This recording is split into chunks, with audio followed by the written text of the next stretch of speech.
नमस्कार सर्वांना. श्री स्वामी समर्थ. कसे आहात? सगळ्यांना आजचा दिवस आनंदाचा आणि आरोग्यदायी जावोत ही स्वामींचरणी प्रार्थना. तर होळी आणि धुलिवंदनच्या सगळ्यांना खूप खूप शुभेच्छा. तर बऱ्याच ताई विचारत होत्या की तुमचं हळदीचं लेपन एवढं छान कसं होतं. तर सगळ्यात पहिले तुम्ही हळद कोणत्या क्वालिटीची वापरता, कशी वापरता हे फार महत्त्वाचं आहे. तर मी हळकुंड घेताना तर बाजारातून किंवा दुकानातून सगळं हळकुंड घेते आणि ते गरम पाण्यामध्ये उकळवून उन्हात वाळवून त्याची हळद पावडर बनवते. तर हळद पावडर बनवली की त्याची हळद पावडर एकदम सुंदर, एकदम सॉफ्ट होते आणि त्याच्यात कुठलीच मिक्सिंग नाही राहत आणि मग म्हणून ती लेपन पण छान होतं. तुम्ही पण तुम्हाला जर शक्य असेल ना तर तुम्ही 1 किलो 2 किलो तुम्हाला जी पाहिजे ती घ्या. मी जवळजवळ 4 किलो हळकुंड घेतले की मग मी 2 किलो स्वयंपाकासाठी वापरते आणि 2 किलो मला पूजेसाठी लेपनसाठी मी असं बाजूलाच ठेवते. कारण की इतर वेळेस पण आहे ना ते असं आपले प्रॉब्लेम काही सुतक वगैरे पिरियडचे हात लागतात ना तर मग मी ती हळद देवाची बाजूला ठेवते. तर तुम्ही पण जरी शक्य असेल तर तुम्ही तसं करा.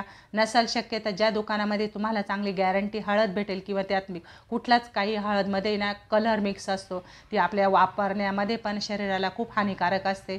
त्यामुळे मला तर असं वाटतं की तुम्ही हळकुंड दळून, हळद थोडा वेळ लागतो पण हळकुंड दळूनच हळद तयार करा. कारण ती आपल्या शरीरासाठी पण चांगली असते आणि देवासाठी पण छान असते. तर आज आपण आहे ना तारक मंत्राचा प्रत्येक शब्दाचा अर्थ काय असतो, स्वामींनी काय काय काय त्याचा अर्थ आहे तर ते आपण बघूया. तर सगळ्यात पहिले ना स्वामींनी हा तारक मंत्र जो आहे ना हा लेख सगळ्यात सुरुवातीला लिहिला आणि त्यानंतर असे बरेचसे लेख लिहिले. पण एवढ्या लेखपेक्षा हा तारक मंत्र हा जो लेख आहे यात खूप पॉवर खूप जबरदस्त आहे आणि तुम्ही नक्कीच याचेवाले रोज दिवसभरात उठता बसता तुम्हाला किती डिप्रेशन आलं, किती टेन्शन आलं, कितीही काही हरवल्यासारखं झालं, काहीच नाही राहिलं, सगळं संपल्यासारखं झालं तर तुम्ही फक्त तारक मंत्र असा मन लावून म्हणा. त्या शब्दामध्ये एवढी ताकद आहे, एवढी हे आहे. तर तुम्हाला प्रत्येक संकटातून, प्रत्येक मार्गातून कितीही मोठे प्रॉब्लेम असू द्या तरी त्यातून तो तारक मंत्र तुम्हाला तुमचे जे संकट आहे ते नक्कीच निवारण करेल असं मला माहिती आहे. आणि मी स्वतः हे करते की मी असं नाही की असं काही पाहिलं आहे काही, मी स्वतः या गोष्टींचे अनुभवले आहे. माझ्या आयुष्यात खूप संकट होती, खूप खूप काही होतं. पण खरंच सांगते मला ज्यावेळेस मी स्वामींची सेवा करायला लागले ना त्याच वेळेस मला खूप असं म्हणजे स्वामींनी खूप म्हणजे प्रत्येक वेळेस प्रत्येक ठिकाणी मला साथ दिली आहे. फक्त मी कष्ट करत गेली आणि स्वामींनी मला साथ दिली. तुम्हाला पण तसंच करायचं आहे. कोणाशी काही खोटं नाटक करायचं नाही. कोणाचे 1 रुपया पण आपल्याकडे येऊ द्यायचं नाही. आपण जे कष्ट करतो कष्टाचे पैसे घ्यायचे, कोणाकडून जास्तीचे पैसे घ्यायचे नाही. जे आहे ते कष्ट प्रामाणिकपणे करा, तुम्हाला नक्कीच स्वामी साथ देतील. तर चला आपण ह्या तारक मंत्राचा अनुभव आहे ना खूप जणांनी घेतला आहे आणि आता आपण पण त्याचा ज्यांना कोणाला माहीत नाही आहे काही हे तारक मंत्र काय आहे तर त्यांच्यासाठी बघूया. तर सगळ्यात आधी ताकद आहे ते बघूया. तर तारक मंत्र कितीही तुम्ही डिप्रेशन असलं, किती टेन्शन असलं तर तुमच्याजवळ सगळ्यात सोपा आणि सगळ्यात पर्याय औषध म्हणून हा तारक मंत्र आहे. आणि या तारक मंत्रांनी भरपूर जणांनी प्रचिती घेतली आहे, खूप जणांना याचा अनुभव आला आहे. तर तारक मंत्रामध्ये तर तारक मंत्राच्या पहिल्याच ओळीत असं सांगितलं आहे की हे मना तू निशंक हो, निर्भय हो. स्वामी नामाची, स्वामी बळाची प्रचंड शक्ती तुझ्या मागे उभी आहे. तर महाराज तूर्तगामी आहे. तर अशक्य त्यांच्यासाठी काहीच नाही आहे असं स्वामींना सांगायचं आहे. जर ते स्वतःच प्रारब्ध घडवतात तर त्यांच्यासाठी कोणत्याच गोष्टी अशक्य नाही आहे असं त्यांना सांगायचं आहे. स्वामी शक्ती इतकी अफाट आहे की आपल्या मनाला सांगायचं आहे की एवढी अफाट शक्ती तुझ्या मागे उभी आहे. तर तू कसं या संकटाला कसं घाबरू शकतोस. तर स्वामींसाठी या कोणत्याच गोष्टी शक्य नाही आहे. आपले स्वामी माऊली असतानाच भय हे कसले. तर या ओळीतच सर्व काही आहे. घाबरू नको तू असे बाळ त्यांचा, या ओळीतच सर्व काही अर्थ आहे. म्हणून स्वामी आई आपल्या महाराजांना आपण जशी हाक मारतो, आपल्या बाळाला आपण जशी काळजी घेतो तसंच स्वामींचं पण आहे, तसंच महाराजांचं पण आहे. जर आपण आपल्या बाळाला जर एकटं टाकू शकत नाही तर स्वामी पण कसे काय आपल्यांना एकटं टाकू शकाल. तर त्यासाठी आपल्या प्रचिती घेतात स्वामी का तुझा किती विश्वास आहे माझ्यावर. तर फक्त तुम्ही श्रद्धेने, भक्तिभावाने, निष्ठेने एकदा स्वामी मंत्र, तारक मंत्र, स्वामींची एक माळ, स्वामी चरित्रातील 3 अध्याय म्हणायला सुरुवात करा. एक हळूहळू करता करता तुम्ही स्वामींचा तारक मंत्र जर म्हणत गेला तर तुम्हाला या सर्व गोष्टींचा अनुभव तर नक्कीच येईल. अब्ज आईच्या पोटातूनच या स्वामींचं हृदय बनलं आहे. तर त्यांना घाबरण्याचा प्रश्न येतोच पुढं. खरा होई जागा श्रद्धेसहित, कसा होसी त्यावेळी न तू स्वामी भक्त. तर आई असती तर तिच्याकडे असे प्रेम व्यक्त केले असते. त्याशिवाय आईला हे कसं कळणार की ती जे काही करते आहे तिच्या मुलांसाठी, मग तिच्या मुलांचा तिच्यावर विश्वास आहे की नाही आहे, तिच्या मुलांना पण असं थोडीफार जाणीव आहे की नाही आहे. तसंच आपल्या महाराजांचं पण तसंच आहे. महाराज पण बघतात तुम्हाला किती जाणीव आहे, किती तुमच्या मनामध्ये किती श्रद्धा आहे, हे स्वामी महाराज पण बघतात. तरच त्याचं फळ तुम्हाला भेटतं. तर नामस्मरणाद्वारे तर अशीच काही त्यांची थोडीफार जाणीव जर आपल्या मुलांना जर असेल तर असंच महाराजांचं पण आहे.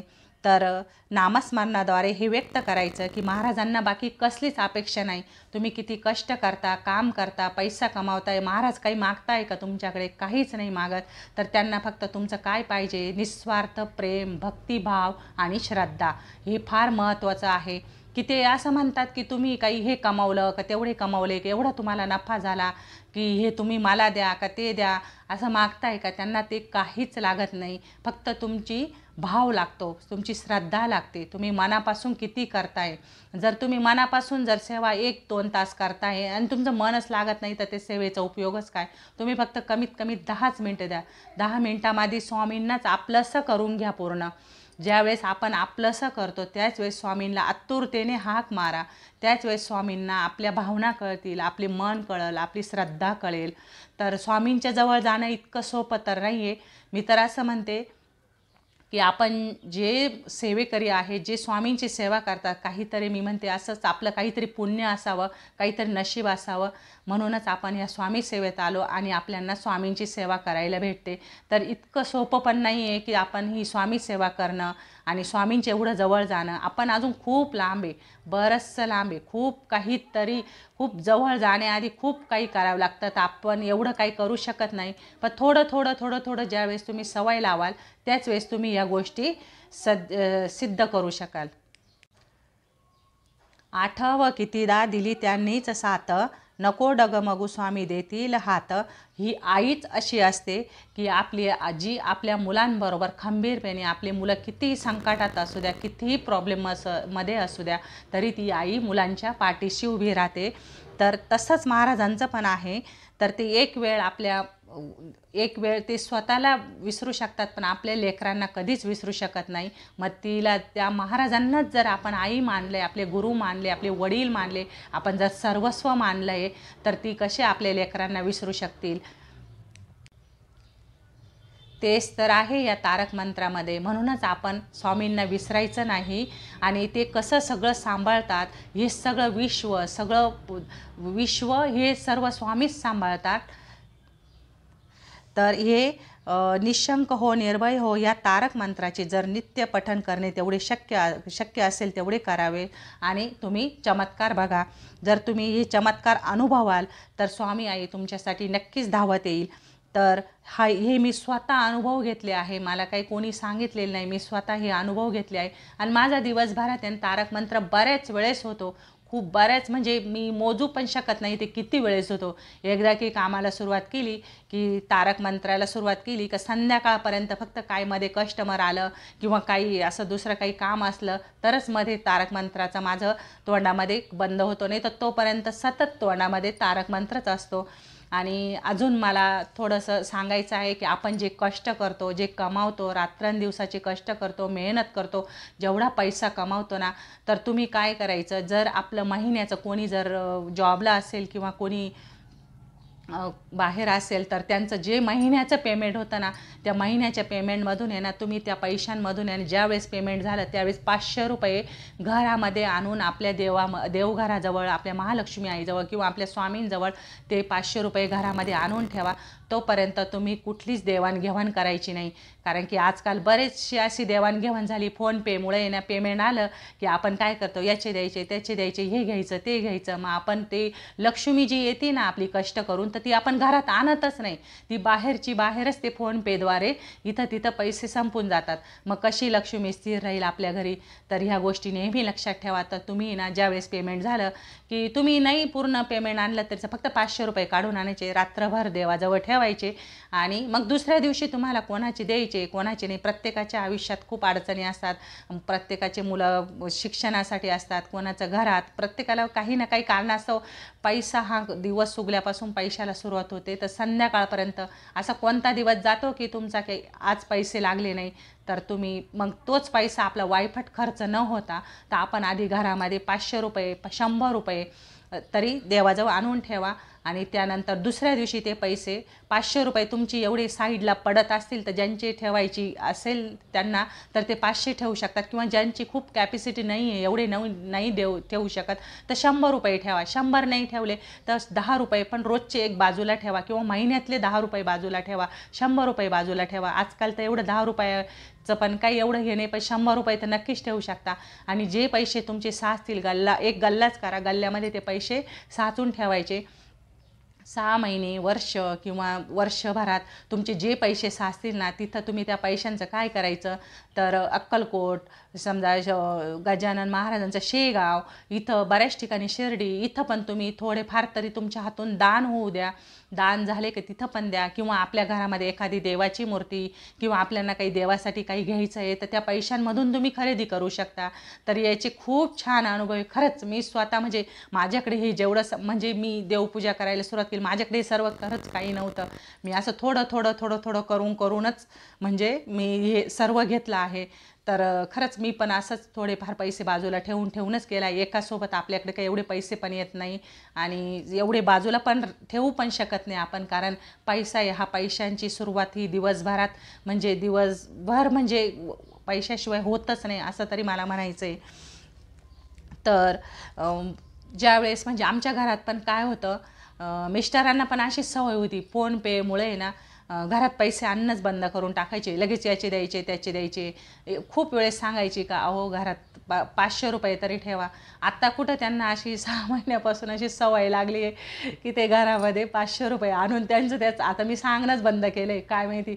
मग त्यांनीच आणून आणि ते देवघरामध्ये ठेवतात आणि मग दुसऱ्या दिवशी मला सांगतात की आता देऊ पैसे. म्हणजे असं असतं ज्यावेळेस आपण घरातली स्त्री जर आपल्या म्हणजे खरंच मी सांगते आपल्या हातात असतं. घरातली स्त्री जर लक्ष्मी जर आपली जर व्यवस्थित असेल ना तर खरंच कोणत्याच गोष्टी अशक्य होत नाही. मला तरी मी खरंच खूप अनुभव घेतले आहे. कुठंच काही मागायचं नाही स्वामींसाठी, फक्त कष्ट करायचे. कष्ट न करता जर तुम्ही म्हणाल का स्वामी मला हे द्या की ते द्या, का मी हे करते का मी ते करते, तर असं करू नका. तुम्ही मनापासून करा, त्या फळाची अपेक्षाच करू नका. तुम्हाला जे होईल ना ते बरोबर स्वामी देतात. तुम्हाला सांगायची गरजच नाही आहे की स्वामी मला हे पाहिजे ते पाहिजे, कुठंच गरज नाही. खरंच सांगते मी. आणि घरातल्या लक्ष्मीचा आपण अजून काही गोष्टी लक्षात ठेवा. रोज उठल्याबरोबर आहे ना किचनमध्ये बिना आंघोळीचं कुठंच काही करायचं नाही. आंघोळ झाल्याशिवाय काहीच किचनला हात लावायचा नाही. या गोष्टी नेहमी टाळा. आणि ज्यावेळेस तुम्ही आंघोळ कराल त्यावेळेस तुम्ही रोजचा दरवाजाला एक कपडा फिरून घ्यायचा आणि रोज सडा रांगोळी आपल्या दारामध्ये झालीच पाहिजे. तुम्ही एक वेळ लेपन आहे ना तुम्ही मंगळवार शुक्रवार किंवा इतर वेळेस करा, पण सडा रांगोळी ही रोजची झालीच पाहिजे. रांगोळी ही पाहिजेच. तर चला मग आज आपण आहे ना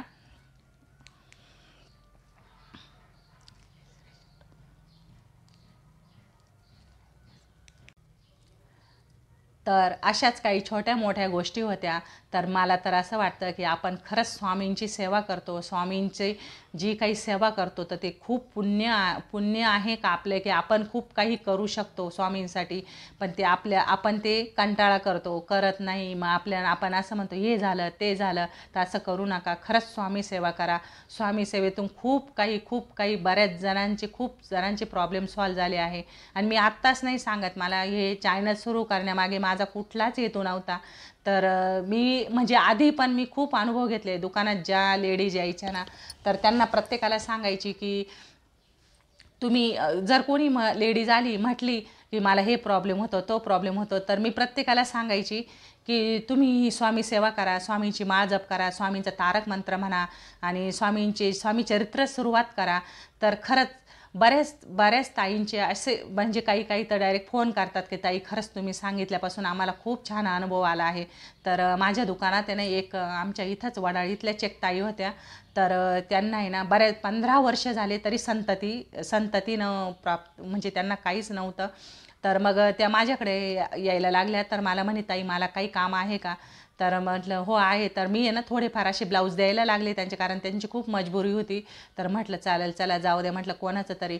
मग ब्लाऊज द्यायला सुरुवात मग मी म्हटलं तुम्हाला तुमची मुलं काय करता, मुलं करू देतात का? तर त्या म्हणे ताई मला काहीच नाही आहे, मुलगा मुलगी काहीच नाही आहे.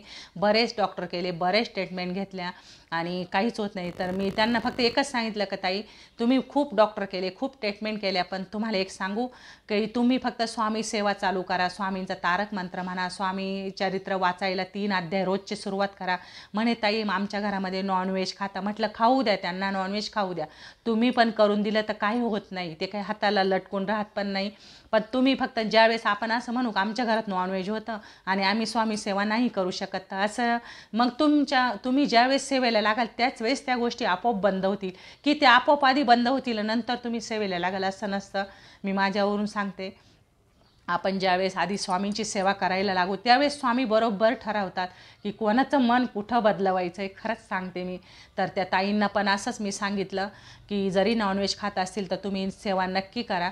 तर त्यांनी जेव्हापासून सेवा करायला सुरुवात केली तर त्यांनी फक्त 3 का 4च पारायण केले. तर त्यांना त्याच वेळेस त्यांची टेस्ट केल्या. तर त्यांच्या टेस्टमध्ये त्यांना असं समजलं की आपले रिपोर्ट नॉर्मल आले आहेत. तर आपल्याला आहे संतती प्राप्तीसाठी आपण होऊ शकतो, बाळाची आई होऊ शकतो. खूप आनंद झाला त्यांना. तेव्हापासून मग त्यांनी ना स्वामी सेवा खूप केली आणि त्यानंतर त्यामध्ये जुळ्या 2 मुली झाल्या त्यांना. तर असेच खूप खूप खूप अनुभव आहे. तर खरंच तुम्ही करा, स्वामी सेवा करा, स्वामी भक्त व्हा, स्वामींच्या जवळ जाण्याचा प्रयत्न करा. आणि आजकाल ह्या बाहेरच्या वातावरणामुळे ना अध्यात्माच्या सानिध्यात जेवढं तुम्ही राहता येईल ना तेवढं तुम्ही अध्यात्माच्या सानिध्यात राहा. आपल्यावर कुठलीच वेळ काळसुद्धा आपल्याला हात लावू शकत नाही. आपले महाराज, आपले स्वामी, आपले गुरु, आई, माऊली सगळे काही आपले आहे. ते एकच आहे आपल्यासाठी. त्यांच्या आशीर्वादाने जर त्यांच्या ब्रह्मांडात जर आपल्याला काळ जर हात लावू शकत नाही तर बघा तुम्ही त्यांच्यात किती ताकद आहे, किती खूप विश्वाची ताकद आहे त्यांच्यामध्ये. तर चला, आजची ही माहिती तुम्हाला कशी वाटली, आवडली असेल तर कमेंटमध्ये नक्की सांगा आणि लाईक, शेअर आणि सबस्क्राईब करा. चला भेटूया अशाच नवनवीन व्हिडिओमध्ये. तोपर्यंत सर्वांना श्री स्वामी समर्थ.